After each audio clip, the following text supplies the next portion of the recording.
Hello, all of you beautiful and wonderful people. Welcome back to the channel. Today we're going to be talking about The Upside. It's a 2017 comedy directed by Neil Berger. He hasn't done too many movies, but he did Divergent, which is fine, I guess. The cast is beyond star-studded. There are so many people here. Kevin Hart, Bryan Cranston, Nicole Kidman. Kevin Hart, for someone who's been playing in so many comedies, I'm surprised to see him in a movie like this. He's been in Jumanji, it seems like he's been in way too many Dwayne Johnson movies, but he's just been in like Jumanji and Central Intelligence, He's been in the scary movies, which I love, and a surprisingly large amount of animations. Like he was The Secret Life of Pets Rabbits. That was pretty cool. Bryan Cranston, from one of the best shows of all time, Breaking Bad, obviously, and Malcolm in the Middle, and surprise, he was Poe's dad in Kung Fu Panda. I did not see that one coming. And Nicole Kidman, she's A-list. She's been in a bajillion movies, but I haven't seen any of them, so I can't vouch if they're good or not. But she's one of those, like, household names. Everyone knows her. Nicole Kidman, oh yeah, she's in that movie, The Upside is actually a remake of the 2011 The Intouchables, which is based on the true story of Abdel Salo and Felipe Pozo de Borgo. I hope I pronounced all of those names correctly. So it's based on a true story, which automatically means nothing too crazy can happen, but it's still pretty good. So the intro scene is Kevin Hart and Bryan Cranston driving around, and they get pulled over by cops. Long story short, nothing too crazy happens, and it cuts back to the beginning.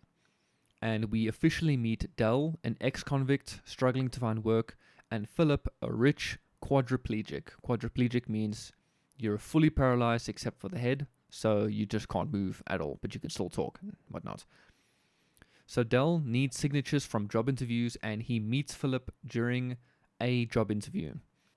We also meet Dell's baby mama, I guess, mother of her son. I don't know if he's his girlfriend or ex-girlfriend, and his son.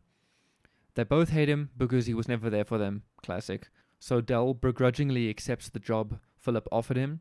Turns out it's not for a janitor, it's for being Philip's caretaker. So Dell begins his care, and he obviously doesn't want to do like the gross things like changing his catheter and stuff. So he doesn't like it, but it pays, whatever. Eventually they share a joint together. Philip opens up to Dell about what happened to him, how he got into an accident, how he feels about being quadriplegic. And there are some funny moments where they get high, and more funny moments because they're high. Philip takes Dell to an opera, and it turns out he really likes it. Dell gets involved in Philip's love life, if you could call it that. He just has a pen pal called Lily, or pen girlfriend. The gang throws Philip a huge surprise party, and he absolutely hates it because it's just another thing he didn't have control over in his life, like being a quadriplegic. So Dell helps Philip break free a little, by throwing stuff around, and they truly bond. So Philip ends up enjoying the party, and he even scores a date with Lily. But the date goes badly. Philip and Dell end up having a fight, and Dell gets fired. So Dell moves on. He starts a business and buys his family a nice home, a nice neighborhood, gets pretty well off. But Philip's trainer finds Dell eventually and tells him that Philip is in a bad state. Dell arrives and takes him on a joyride, the same joyride in the introduction, and now we're all caught up. So Dell drives Philip out into the platteland, out into the open fields and the farmlands, the meadows, and he takes him paragliding, which is Philip's passion, but that's how he got into the accident, and obviously he can't go paragliding anymore because he's quadriplegic. And yeah, Philip has a good time. He's like completely free in this moment. He's reunited with everyone in his team, and the movie ends on a high note with like Philip and Dell are still friends to this day and whatnot. Pretty cool. So this movie was absolutely delightful. I was told that it was gonna be a comedy, And I didn't expect such a heartwarming story. You know, for comedy, it's not laugh a minute, laugh so hard you can't breathe funny, but it's funny. It's two hard-headed people coming together and bonding, there will be funny moments, funny dialogue, which there is. But what's really awesome is the character development. So it's like a comedy drama, you know. Della and Philip brought the best out of each other. Like Dell was getting into finer and niche hobbies like opera and even painting. Philip let loose. He got high. He ordered 15 hot dogs in one time. I think he said 50, but he just ordered 15. So they both changed for good. The acting was solid. I felt all the emotions that were supposed to be there. The music was fine. Story was based on a true story, so you couldn't go crazy with it, but it's a good story, alright? So with that, I give this movie a 7 out of 10. I came in expecting a comedy where Kevin Hart yells a lot, but I got a down-to-earth story about two people who really needed each other.